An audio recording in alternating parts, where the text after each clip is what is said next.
भगवान श्री कृष्ण अर्जुन से कहते हैं कि हे पार्थ, मैं अजन्मा हूँ, अविनाशी हूँ और समस्त प्राणियों का स्वामी हूँ, और जब जब धर्म की हानि होती है तब तब मैं प्रकट होता हूँ। जब जब अधर्म और अन्याय बढ़ने लगता है तब तब मैं आता हूँ, लोगों की रक्षा करता हूँ, धर्म की रक्षा करता हूँ और दुष्टों का विनाश करता हूँ।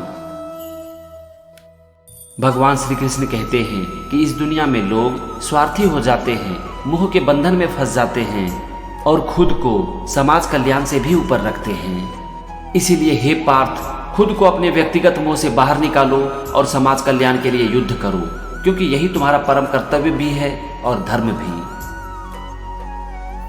अपने कर्म को निस्वार्थ के लिए नहीं बल्कि समाज कल्याण के लिए करो।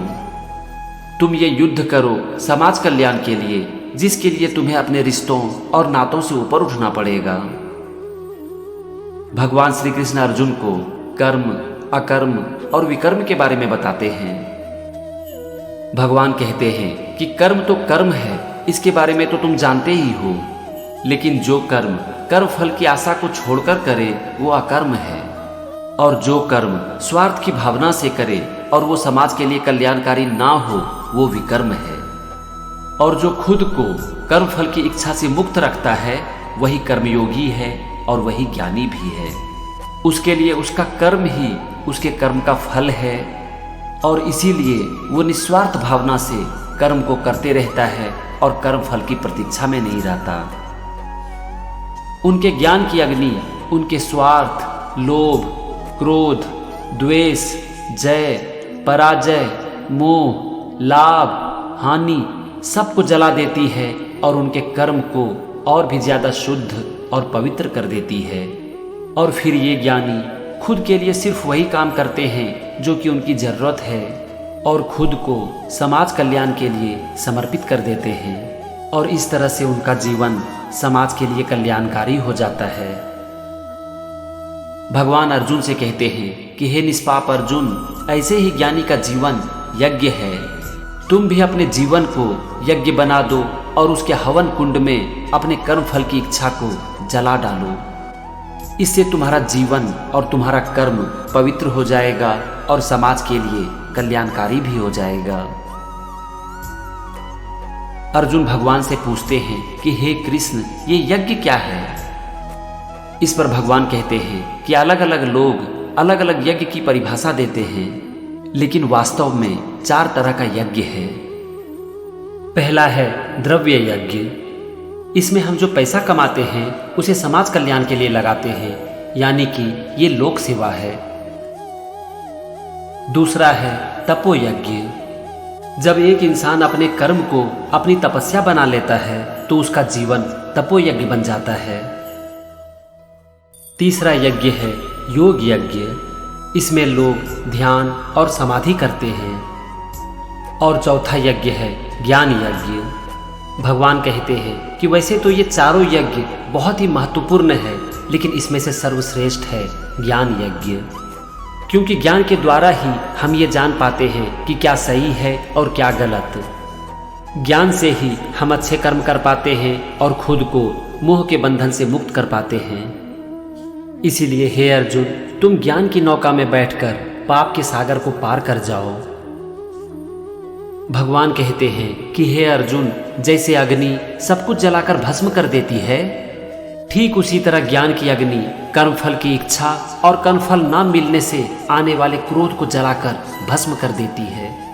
इसीलिए हे पार्थ, तुम इस बात को अच्छी तरह से समझ लो कि ज्ञान से बड़ा इस दुनिया में और कोई दूसरी चीज नहीं है।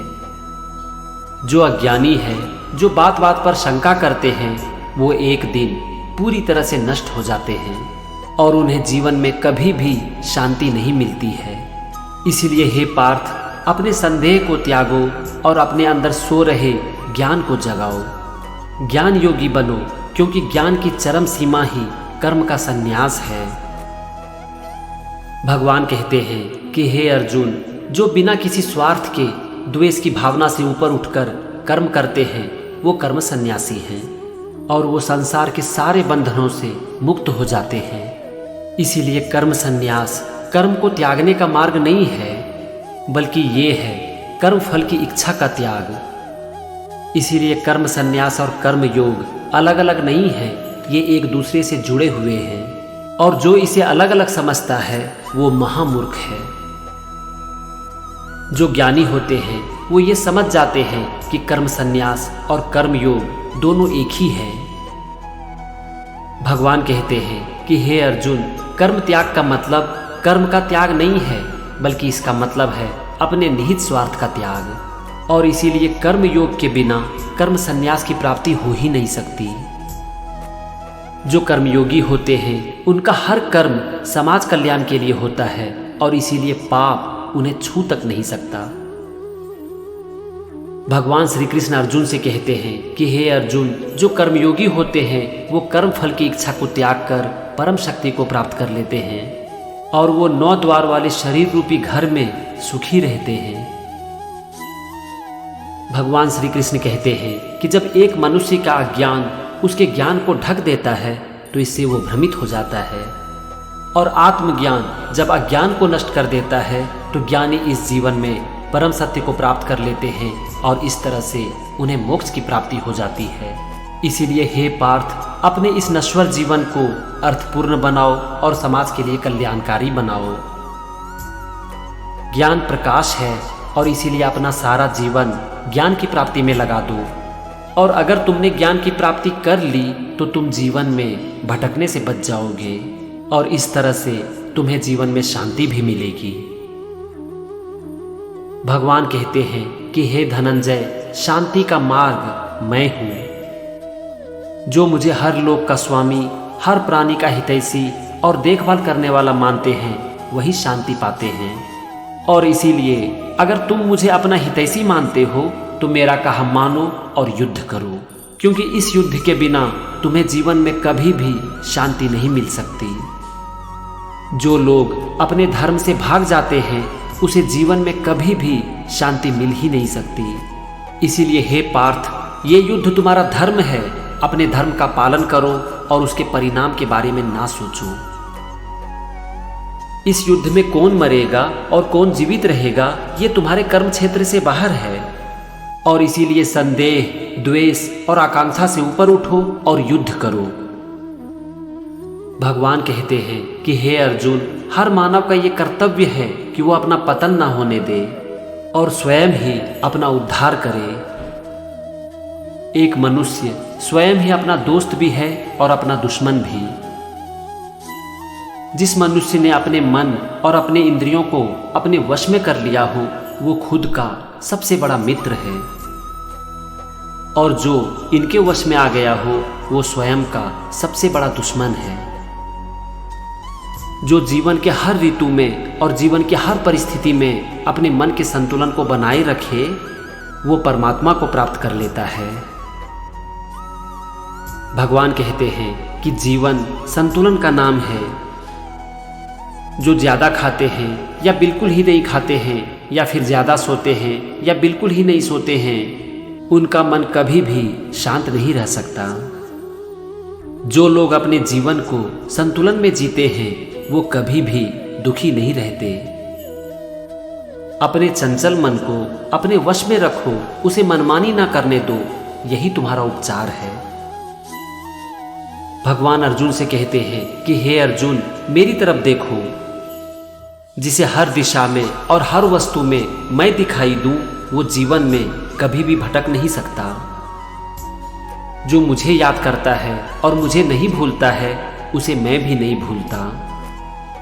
वो सांसारिक जीवन व्यतीत करता है लेकिन संसार से अलग रहकर मेरे अंदर रहता है। भगवान कहते हैं कि जो सबके सुख दुख को अपना सुख दुख माने वही सर्वश्रेष्ठ है। अर्जुन भगवान से पूछते हैं कि हे केशव, अगर ब्रह्म प्राप्ति के मार्ग में मन भटक जाए तो इसका परिणाम क्या होता है? जिसका मन भटक जाए कहीं वो नष्ट तो नहीं हो जाता? इस पर भगवान श्री कृष्ण कहते हैं कि हे पार्थ, जिसका काम कल्याणकारी हो उसकी जीवन में कभी भी दुर्गति हो ही नहीं सकती। तुम मुझ में अपना मन लगाओ, तुम्हें संपूर्ण ज्ञान की प्राप्ति हो जाएगी। भगवान कहते हैं कि हे पार्थ, सबसे बड़ा सत्य तो मैं ही हूँ। सूर्य और चंद्रमा में प्रकाश मैं हूँ, जल में रस मैं हूँ, वेदों में ओंकार मैं हूँ और आकाश में शब्द भी मैं ही हूँ। अग्नि में तेज मैं हूँ, प्राणियों में जीवन शक्ति मैं हूँ, तपस्या करने वाले का तप मैं हूँ। हे पार्थ, बुद्धिमानों की बुद्धि मैं हूँ, प्रारंभिक बीज मैं हूँ और तेजस्वियों का तेज मैं हूँ। हे पार्थ, मैं सब में हूँ किंतु सबसे अलग भी हूँ। मेरी कोई परिभाषा नहीं है और मैं अविनाशी हूँ। मैं सबको जानता हूँ पर मुझे कोई नहीं जानता। मैं ही जगत की पिता हूँ और मैं ही जगत की माता भी हूँ। मैं ही सबका आधार हूँ और मैं ही सब कुछ हूँ। मैं इस संसार का बीज हूँ और सबका मित्र भी हूँ। मैं सबके लिए एक समान हूँ और मैं इसीलिए कभी भी भेदभाव नहीं करता। परंतु जो भी मेरे प्रति श्रद्धा रखते हैं वो मुझ में हैं और मैं उनमें हूँ। अर्जुन भगवान से पूछते हैं कि हे केशव, आप ईश्वर हैं, आप सब कुछ हैं, सिर्फ आपको ही आपका ज्ञान है, तो फिर मैं आपको जानूं कैसे और पहचानूं कैसे? इस पर भगवान कहते हैं कि हे पार्थ, मेरा कोई अंत नहीं है। मैं आरंभ हूं, मध्य हूं और अंत भी मैं ही हूं। मैं इंद्रियों में मन हूं, प्राणी में चेतना हूं और आत्मा भी मैं ही हूं। मैं इस संसार में उत्पत्ति का बीज हूं। मेरे बिना तो कुछ हो ही नहीं सकता।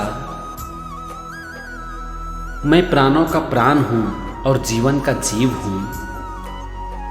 इसके बाद अर्जुन कहते हैं कि हे भगवान, मेरी सारी दुविधाएं खत्म हो चुकी है। मेरे मन से शंका के बादल खत्म हो चुके हैं। आपने जो कुछ भी कहा वही सत्य है और परम सत्य है। अर्जुन कहते हैं कि हे भगवान, मैं आपके दर्शन करना चाहता हूं। मैं आपके ईश्वर के रूप के दर्शन करना चाहता हूं। इस पर भगवान श्री कृष्ण कहते हैं कि हे निष्पाप अर्जुन, तुम अपनी इन आंखों से मेरे ईश्वरीय रूप का दर्शन नहीं कर सकते। इसके लिए तुम्हें दिव्य दृष्टि की आवश्यकता होगी और मैं तुम्हें दिव्य दृष्टि प्रदान करता हूं। यह कहकर भगवान श्री कृष्ण अर्जुन को दिव्य दृष्टि प्रदान करते हैं और इस तरह से अर्जुन भगवान के ईश्वरीय रूप को देख पाते हैं।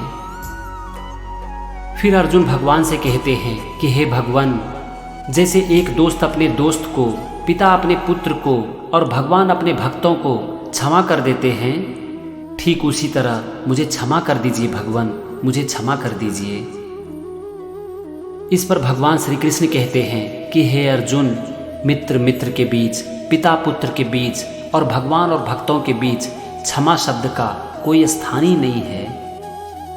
इन संबंधों का आधार है प्यार, पूजा और विश्वास। भगवान श्री कृष्ण कहते हैं कि जो मेरा भक्त है, जो मेरी भक्ति में लीन रहता है, जो मुझ में अपना ध्यान और अपना पूरा मन लगाता है, वही सर्वश्रेष्ठ है।